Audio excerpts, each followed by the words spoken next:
ஐயனா துணை அடுத்த வர எபிசோடில் பார்த்திங்க அப்படின்னா நிலா பார்த்திங்க அப்படின்னா அவங்க ஃப்ரெண்ட்ஸ் 2 பேர் கூட சேர்ந்து ஜாயின் பண்ணி ஒரு கம்பெனி ஸ்டார்ட் பண்ண போகிறாங்க. அதுக்கு வந்து பார்த்திங்க அப்படின்னா இன்வெஸ்ட்மெண்ட்டாக 5 லட்சம் கொடுக்கணும். ஆனால் நிலானால இப்போ ரெடி பண்ண முடியாதனால நீ பொறுமையாக கொடு நிலான்னு சொல்லிட்டு அவங்க ஃப்ரெண்ட்ஸ் சொல்லியிருப்பாங்க.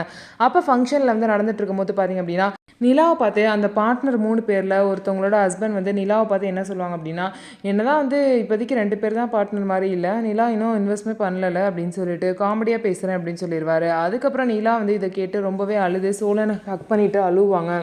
இதை நினச்சி சோழன் பார்த்திங்க அப்படின்னா எப்படியாவது பணத்தை ரெடி பண்ணி ஆகணும், நிலா வந்து இதுக்கு மேலே ஒரு நிமிஷம் கூட கஷ்டப்பட விடக்கூடாது அப்படின்னு சொல்லிட்டு ஒரு ஓனர்கிட்ட போய் பணம் கேட்குறாங்க. ஒன்றை நம்பி நான் எப்படி 5 லட்சம்லாம் கொடுக்குறது, போய் ஆகிற வேலையை பாருன்னு சொல்லிட்டு சோழனை அமுச்சிடுவார். சோழன் வந்து அதெல்லாம் முடியவே முடியாது, எப்படியாவது ரெடி பண்ணணும்னு நினைக்கிறாங்க. அவர் வந்து பணத்தை வந்து பார்த்திங்க அப்படின்னா யாருக்கோ கொடுக்க வேண்டிய பணத்தை வந்து டேபிளில் வச்சுட்டு போகிறாரு. இதை பார்த்த சோழன் பார்த்திங்கன்னா ஓனரோட பணத்தை அவருக்கு தெரியாமல் திருடிட்டு போய் நிலா கிட்டே கொடுத்துட்றாரு. அது மட்டும் இல்லாமல் நிலாவும் இனிமேல் இந்த கம்பெனிக்கு இன்வெஸ்ட் பண்ணிட்டாங்க, இதனால் அவங்களும் இந்த கம்பெனியோட ஓனர் தான் அப்படின்னு சொல்லிட்டு கெத்தாக இருங்கன்னு சொல்லிட்டு பணத்தை கொடுத்துட்டு வந்துட்டாங்க. அங்கே நிலா கிட்ட வந்து பெருமையாக வந்து பணத்தை கொடுத்துட்டு வந்துட்டாரு. ஆனால் இன்னொரு சைடு வந்து அவர் பணத்தை திருடி இருக்காரு. கொஞ்சம் கூட யோசிக்காமல் நிலாக்காக பண்ணுறேன்னு சொல்லிட்டு பணத்தை திருடி இருக்காரு. வீட்டுக்கு எல்லாம் போனதுக்கப்புறம் சேரன் கிட்ட நிலா அந்த விஷயத்த சொல்லி ரொம்பவே பெருமைப்படுறாங்க.